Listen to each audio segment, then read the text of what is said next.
We back to Mark? We're back to Mark, yes. Mark, Georgia voters. Have you got some sanity for us, Mark? That's a hard thing to find, gentlemen. That's in short supply in this world. I understand you guys plugged this the other day, but I bring it up again for another reason.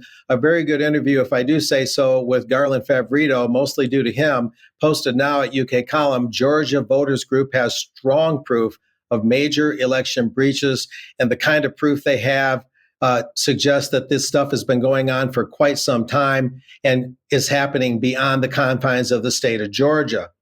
And moving on from there, the media, which has been calling people the worst names possible, if you even suggest that U.S. elections are anything short of being pure as the driven snow. If you have any criticism of any substance or any real questions, you're an automatic heretic, an election denier, and you don't deserve to live.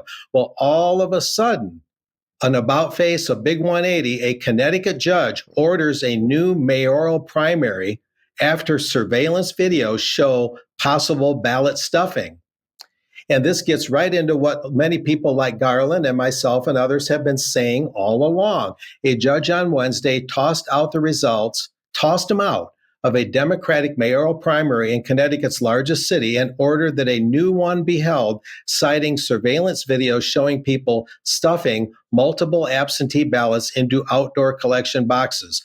All along, one of the huge criticisms, the huge vulnerabilities has been, especially during the COVIDocracy, the 2020 election, a multiplicity of outdoor collection boxes that no one had any idea who was controlling access to those boxes. People complained again and again and again on the principle that even if there wasn't any readily apparent abuses, that the situation invited abuse.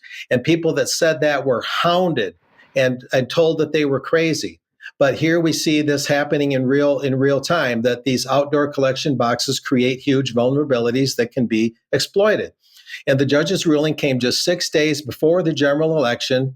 This was the primary, preparing for the general election, creating a perplexing scenario in which voters will decide the outcome of Bridgeport's mayoral election on November 7th, that's tomorrow, and then be asked to return to the polls at a later undetermined date to choose the rightful Democratic nominee in the very same race.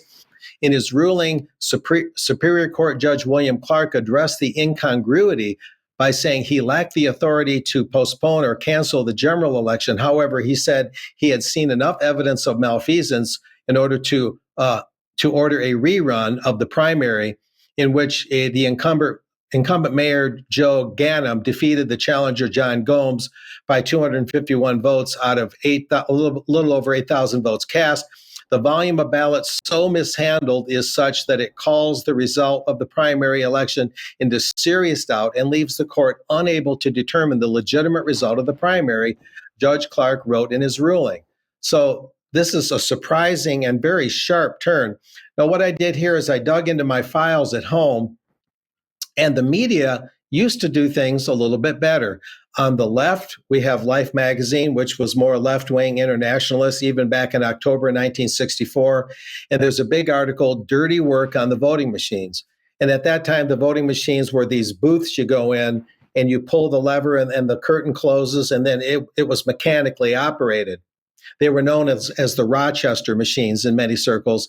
And this article talked about in precincts across the U.S. in the 1950s, early 1960s, there were more votes than there were voters in various precincts.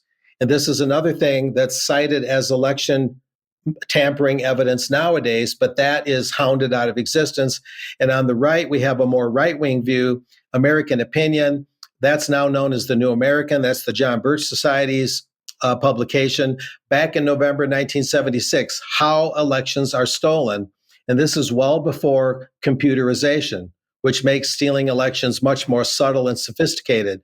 So there were left-wing, or you might say conservative and liberal exposés way back when of possible and actual election theft, things that are virtually banned now. So the Connecticut example is all the more ironic. And this is something we can talk about more in extra if you'd like, guys.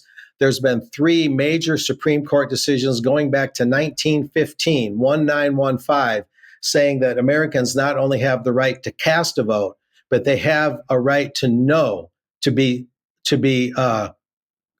certain that their vote has been counted accurately and publicly. And so it's a two-tiered thing, not just the right to vote that is always cited without ever talking about the knowledge and the ascertaining that your vote has been counted and counted accurately. So we can talk about those Supreme Court decisions if you like.